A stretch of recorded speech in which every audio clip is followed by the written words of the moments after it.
आज से 15 साल पहले का जो कस्टमर था या कंज्यूमर था, वो आज से बहुत मुख्तलिफ था। हमारे पास मोबाइल फ़ोन भी बड़े लिमिटेड हुआ करते थे।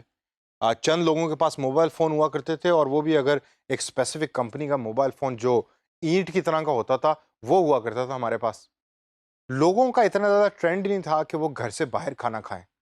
अब तो आप छोटे से गाँव में भी चले जाओ तो वहाँ भी सैटरडे और संडे को आउटिंग के लिए लोग गाड़ियों पे और मोटरसाइकिलों पे रेस्टोरेंट जाते हैं और खाना खाते हैं। इसी तरीके से ब्रांड भी जो हैं वो इतने ज़्यादा एग्जिस्ट नहीं करते थे आज से 15-20 साल पहले तक। पहले मुझे याद है कि हमने कपड़े खरीदने होते थे, या ख़वातीन जिस तरह कपड़े खरीदती थी, तो वो मार्केट्स में जाती थी और वो थान खोल-खोल के कपड़ों को दिखाते थे और उनमें से वो लॉन का सूट सेलेक्ट करती थी। और अब जब कपड़े खरीदने होते हैं तो क्या होता है? वो मार्केट जाती हैं और एक ब्रांडेड दुकान में शामिल जो कपड़े वहाँ सेल्समैन बेच रहे होते हैं उसमें दाखिल होती हैं, एसी एनवायरनमेंट में बड़े खूबसूरत से डेकोर के साथ वो कपड़े खरीदती हैं और खरीद के आ जाती हैं और प्राइस डिफरेंस भी कोई बहुत ज़्यादा नहीं रहा। ये सारी चीज़ें चेंज हुई हैं कंज्यूमर के बाइंग पैटर्न के अंदर।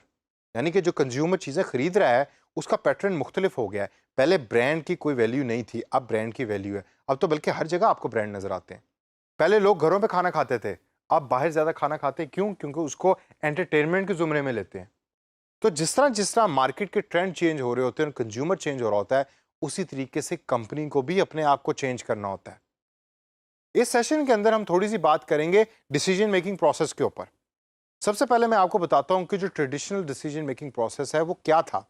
It always started with problem recognition, यानी कि जो थ्योरी हमें बताती है वो ये कि जो कस्टमर है वो सबसे पहले प्रॉब्लम को रिकग्नाइज करता है कि मुझे ये प्रॉब्लम है जिसका मैंने सोल्यूशन ढूंढना है।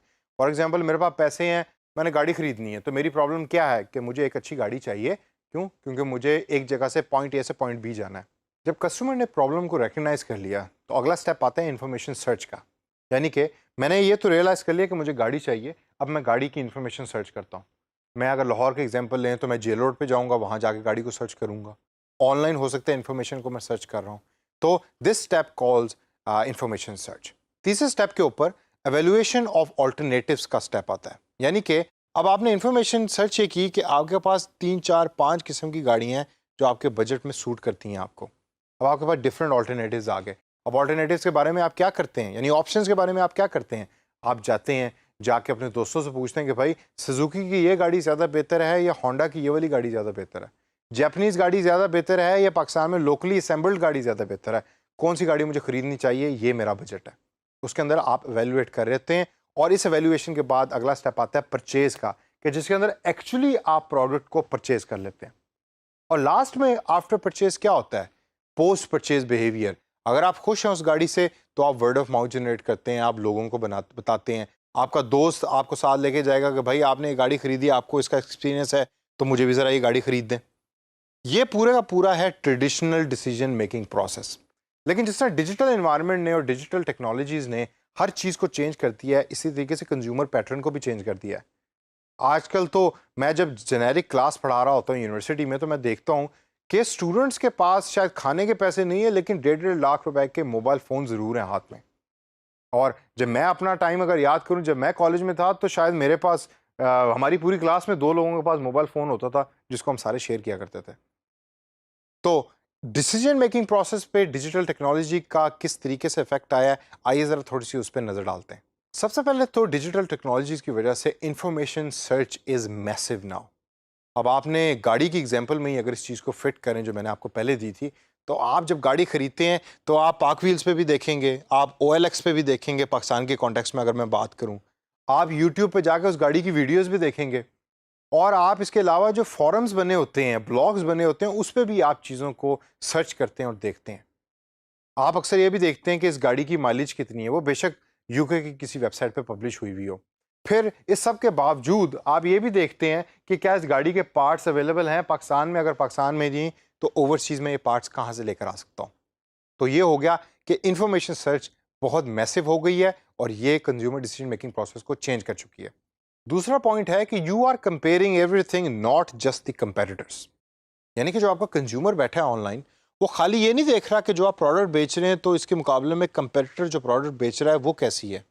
हो सकता है कि आपके कंपटीशन को देख ही ना रहे हों, वो आप ही के प्रोडक्ट को डीप डाउन जाकर सर्च कर रहे हों कि आपकी प्रोडक्ट की क्वालिटी कैसी है, रिव्यूज़ लोगों के कैसे हैं, आप शिपिंग ठीक करते हैं कि नहीं करते, आपकी वेबसाइट ठीक काम करती कि नहीं करती, आप जब पैकिंग करके किसी चीज़ को कस्टमर के घर पे डिलीवर करते हैं, क्या वो अच्छा होता है पैकिंग या नहीं अच्छा होता, ये सारी चीज़ें भी मैटर कर रही होती हैं।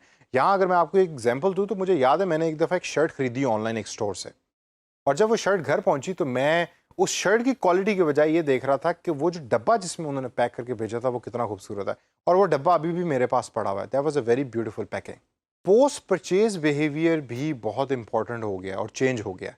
जब कोई चीज़ या कोई कस्टमर मोबाइल फ़ोन खरीदता है तो वो खाली मोबाइल फ़ोन लेके घर नहीं चला जाता, वो उसकी पिक्चर्स भी खींचता है, वो यूट्यूब पे भी अपलोड करता है, लोग उसके रिव्यूज़ भी देते हैं और उसके बारे में ब्लॉग्स भी बनाते हैं, और लोग जो दूसरे हैं उसको पढ़ रहे होते हैं। तो पोस्ट परचेज बिहेवियर भी चेंज है, जिसका डिजिटल टेक्नोलॉजी के साथ बहुत गहरा ताल्लुक है।